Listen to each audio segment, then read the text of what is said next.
Bonjour, bienvenue sur le plateau des étudiants de l'école publique de journalisme de Tours. Je suis avec Renate Schroeder, bonjour. Bonjour. Vous êtes directrice de la Fédération européenne des journalistes, donc un syndicat à l'échelle européenne des journalistes.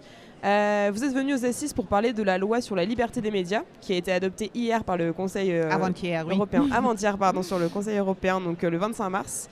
C'est une loi qui vise à renforcer la protection des sources, des journalistes, l'indépendance des médias, le pluralisme, etc. Concrètement, qu'est-ce qu'elle met en place à l'échelle européenne ? Oui, en fait, sur les protections des sources et logiciels, il faut dire que ce n'est pas assez ambitieux, mais au moins on essaye d'avoir un niveau du standard du Conseil d'Europe. Ce qu'on est peut-être plus important pour nous, ce sont des garanties pour l'indépendance de la radiodiffusion publique et du financement sustainable de la radiodiffusion publique. Ça, c'est très important pour l'instant. Un financement durable, du coup. Exactement, parce qu'on a des problèmes partout, spécifiquement pour l'instant en Slovaquie, en Italie. On aura des problèmes en France sur le financement. C'est un des points majeurs. Il y aura des obligations pour la transparence des médias partout en Europe. Ça, c'est très important pour nous. Il y a des tests sur l'intérêt public, question concentration des médias.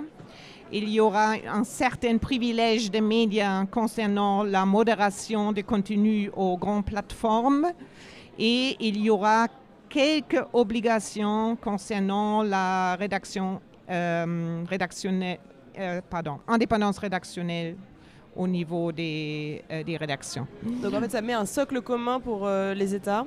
Il y a la question aussi de l'espionnage, notamment des logiciels espions qui peuvent être utilisés, par exemple, par les États contre les journalistes. C'est l'article 4, ça avait été un petit peu... il y avait eu des pressions un petit peu pour faire des exceptions au fait de pouvoir continuer à espionner. La FEJ, la fédération, s'était opposée à ces exceptions. Du coup, en fait, comment on fait appliquer à l'échelle européenne une loi anti-espionnage ? C'est vrai, c'est très difficile. Et même on était capable d'enlever cette exemption de sécurité nationale qui, sinon, ça n'aurait pas été en Media Freedom Act. Ça reste très compliqué parce que, l'espionnage logiciel, souvent, le journaliste n'est pas courant, ne sait pas. Deuxièmement, s'ils le font, ils sont capables de prendre toute la base de données possible, même l'acte dit que ce n'est pas possible. Donc, il y a vraiment un défi majeur et on n'est pas contente avec le texte tel quel. Donc, on met pression sur les États membres de renforcer encore ce sujet qui est extrêmement important. Donc, le combat pour vous continue. Merci beaucoup, Renate Schroeder. L'information continue sur notre site internet.